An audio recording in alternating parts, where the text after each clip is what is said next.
कहानी शुरू होती है दिल्ली से। दिल्ली में एक इलाका है Paharganj. Paharganj new Delhi railway station से जब आप बाहर निकलेंगे तो जो इलाका पड़ता है वो पहाड़गंज पड़ता है। पहाड़गंज में ज़्यादातर होटल्स हैं और इन होटल्स में फॉरेनर्स रुकना पसंद करते हैं। उसकी वजह ये कि इस जगह पर जो फैसिलिटीज़ दी जाती है होटल्स में वो फॉरेनर्स के हिसाब से अच्छी होती है। इसी पहाड़गंज के इलाके में एक होटल है, महाराजा कैसर होटल। अक्टूबर 2010 को इसी होटल के रूम नंबर 207 में वहाँ के रूम सर्विस के एक व्यक्ति जाता है वहाँ का। वो इस होटल के दरवाजे को नॉक करता है। इस रूम के दरवाजे को नॉक करने के बाद जब वो देखता है कि कोई इस दरवाजे को नहीं खोला, फिर वो वहाँ से वापस चला जाता है। 1 घंटे के बाद 12 बजे दोपहर के वह वापस आता है। वापस आने के बाद दोबारा उस रूम को नॉक करता है, लेकिन दोबारा जब इस रूम को नहीं खोला जाता तो वो काफ़ी घबरा जाता है। उसके बाद ये सोचता है कि थोड़ा सा इसे धक्का देकर इस दरवाजे को खोला जाए। वो कोशिश करता है, लेकिन जब वो धक्का देता है तो पता ये चलता है कि ये दरवाज़ा पहले से ही खुला था। जैसे ही वो उस रूम के अंदर जाता है और अंदर जाते ही वो देखता है कि एक लेडी इस बेड पर पड़ी हुई है और वो पहली नज़र में ये देख चुका था कि लेडी जिंदा नहीं बल्कि मुर्दा है। उसकी वजह ये थी कि उस लेडी की जो टांग थी, उसके पैर जो थे वो फैले हुए थे और उसकी ज़बान उसके मुंह से बाहर निकली हुई थी, उसकी आंखें टंगी हुई थी। जैसे ही वो ये देखता है वो शोर मचाता है। बाकी का जो होटल का स्टाफ होता है वो वापस आता है छत पे और देखने के बाद उस रूम में जाता है तो देखता है ये लाश पड़ी है। फिर वो फ़ोन करता है पुलिस को। पुलिस की एक टीम आती, पुलिस की टीम आती है, उस रूम की तफ्तीश करती है, लेकिन पुलिस को उस लाश के अलावा कोई भी ऐसा सामान वहाँ से नहीं मिला जिससे पुलिस को कुछ अंदाज़ा लगाया जा सके कि आखिर मैटर क्या है। अब उसके बाद पुलिस ये पूछती है कि इस रूम में कौन रुका था। होटल का रजिस्टर निकाला जाता है तो देखा जाता है कि इस रूम में जो रुकने वाले थे वो सिर्फ अकेले ये लेडी नहीं थी, बल्कि इसके साथ एक मर्द भी था। जब वो ये देखा जाता है कि इन लोगों का नाम क्या है तो पता ये चलता है कि जो लेडी है उसका नाम नेहा है और इसके साथ जो एक मर्द रुका था उसका नाम विनोद था। और इनके बीच का जो रिश्ता उस रजिस्टर में मेंशन था वो था पति पत्नी, यानी ये दोनों पति पत्नी थे और ये साथ में एक रूम में आकर रुके हुए थे। अब उसके बाद उसका एड्रेस निकाला जाता है। जो उनका एड्रेस उस रजिस्टर में लिखा हुआ होता है वो जब पुलिस देखती है तो ये देखती है कि इनका एड्रेस यहाँ का नहीं बल्कि अलीगढ़ का है। अलीगढ़ का एक गली है जिसका एड्रेस इस रजिस्टर में मेंशन किया गया है। अब पुलिस की एक टीम को अलीगढ़ भेजा जाता है। अलीगढ़ टीम जाती है, उस गली में पता लगाती है कि क्या इस नाम की कोई फैमिली यहाँ पर रहती थी, क्या कोई कपल नेहा और विनोद नाम का इस जगह पर था। तो सब कुछ पता करने के बाद पता ये चलता है कि नहीं, इस व्यक्ति का कोई भी व्यक्ति इस नाम का इस जगह पर नहीं रहता। पुलिस ये सोचती है कि हो सकता है कि इस जगह पर ना रहती हूँ, कहीं आसपास रहती हूँ। आसपास पता लगाती है तो पता चलता है कि आसपास भी इस नाम का कोई पति पत्नी नहीं है। अब उसके बाद पुलिस की ये टीम इधर तफ्तीश करती है और इधर पुलिस को ये जांच के बारे में पता चल जाता है कि न्यू दिल्ली में जो एड्रेस है वो गलत एड्रेस है। पुलिस ये समझ जाती है कि जब एड्रेस गलत है तो इस रजिस्टर में जो नाम मेंशन किया गया ये भी गलत हो सकता है। अब उसके बाद फिर पुलिस ये सोचती है, पुलिस का एक ऑफिसर होता है, वो ये सोचता है कि दोबारा से उस रूम की जांच की जाए।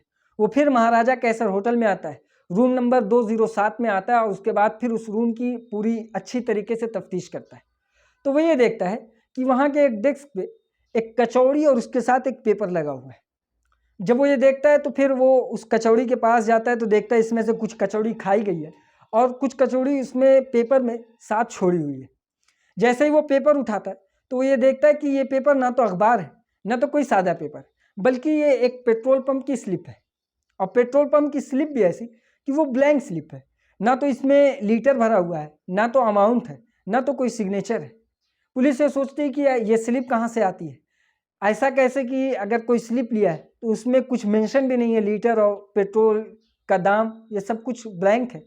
तो ये समझती है कि हो सकता है कुछ लोग ऐसे भी होते हैं कि ब्लैंक स्लिप ले लेते हैं पेट्रोल पंप से, अपनी कंपनी और जो बॉस होता है उसको दिखाने के लिए कि हम लोगों ने पेट्रोल भरा है इतने इतने का, अपने हिसाब से वो भर लेते हैं।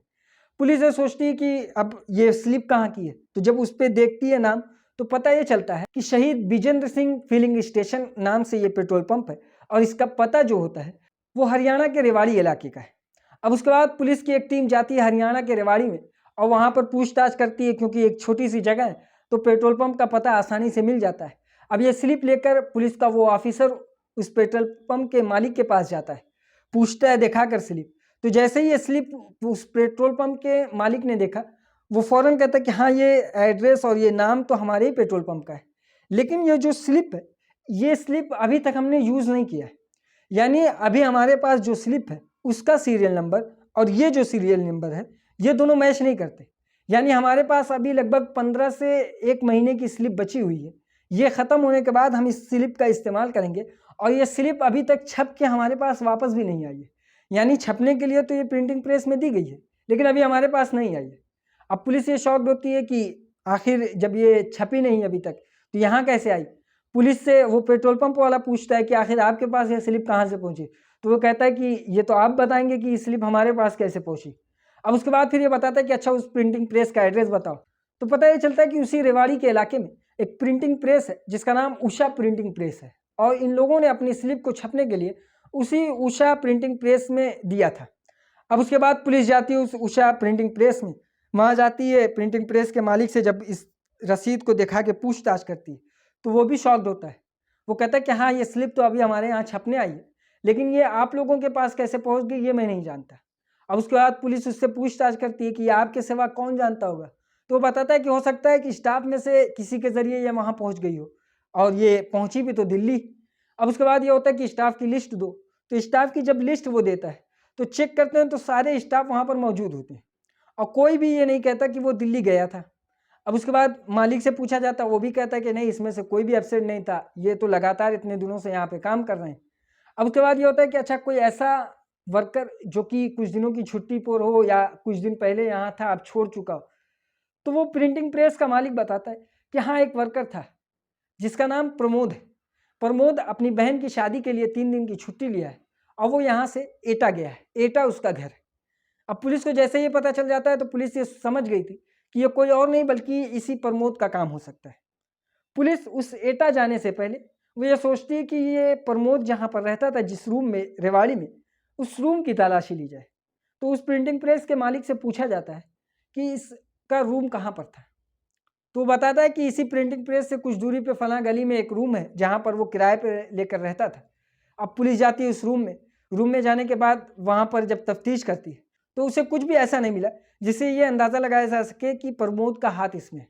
लेकिन जैसे ही पुलिस उस रूम से निकल रही थी तो देखती है कि वहाँ पर एक डेस्क है, जिस डेस्क पे इसी तरीके की कुछ स्लिप पड़ी हुई है और वो स्लिप सेम इसी सीरियल नंबर की है। अब उसके बाद जब वो उठाती है पुलिस स्लिप को तो देखती है कि नीचे एक टेलीफोन की बिल है। टेलीफोन की बिल जब वो देखती है तो देखती है कि उसमें एक नंबर है जिस नंबर पर लगातार कई दिनों से बातचीत हुई है। अब उसके बाद पुलिस उस नंबर पे कॉल करती है और पता लगाती है कि ये नंबर कहाँ का है, तो पता ये चलता है कि ये नंबर फिरोजपुर के एक टेलीफोन बूथ का नंबर है। जब उससे बात की जाती है पुलिस की एक टीम टेलीफोन बूथ पे जाती है, वहाँ से पता लगाती है, पूछताछ करती है, तो वो बताता है कि हाँ ये हमारे यहाँ इस नंबर से कॉल आती थी, लेकिन ये कॉल हमारे बगल में एक पड़ोसी हैं श्रीवास्तव जी, ये उनके लिए आती थी।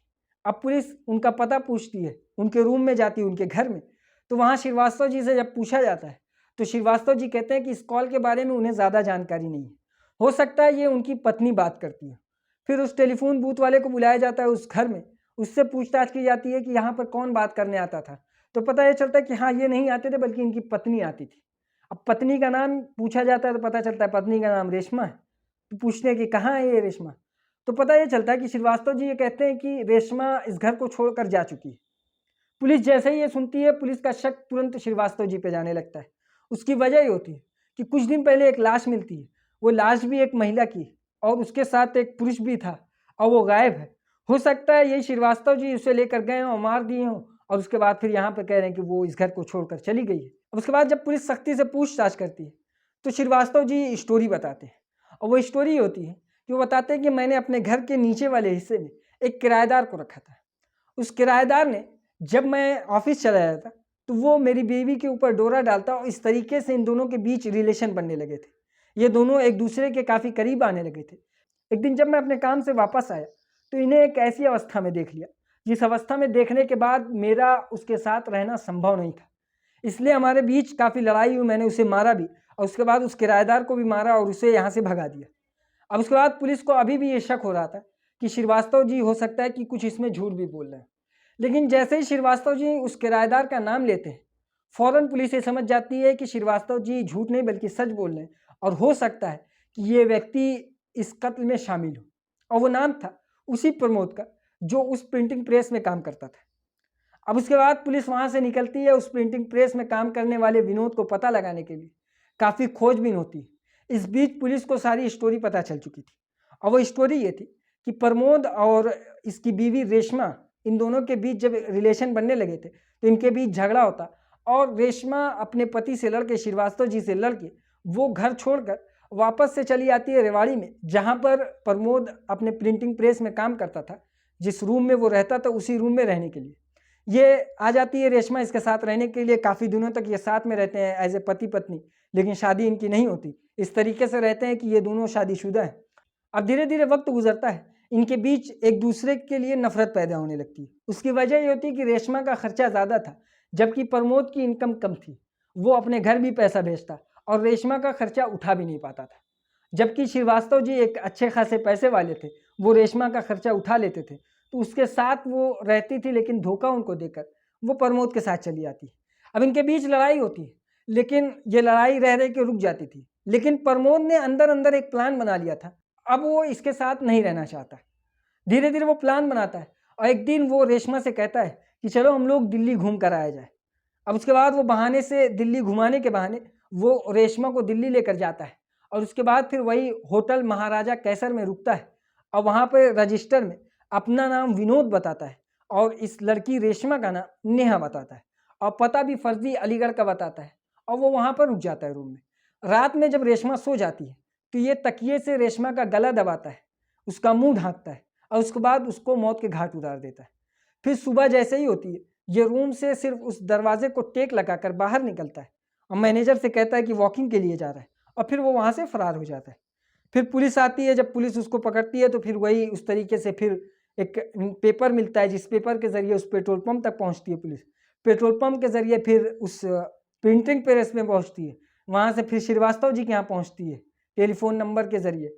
फिर वो धीरे धीरे करके इस प्रमोद तक भी पहुँच जाती है, उसे गिरफ्तार करती है और गिरफ्तार करने के बाद फिर उसे अदालत में पेश करती है। फिर अदालत में इसके जुर्म के हिसाब से इसे सज़ा दी जाती है। इस तरीके से एक क्राइम की ऐसी गुत्थी सुलझती है जिसमें ना तो कोई सबूत होता है, ना कोई गवाह, बस एक ऐसी पर्ची जिसके ज़रिए पुलिस उस कातिल तक पहुंच जाती है और उसे अरेस्ट भी कर लेती है। ये थी आज की कहानी। इसी तरीके की और कहानी सुनने के लिए हमारे इस वीडियो को लाइक करें, शेयर करें और हमारे चैनल को सब्सक्राइब करें, बेल आइकॉन को ज़रूर दबाएं।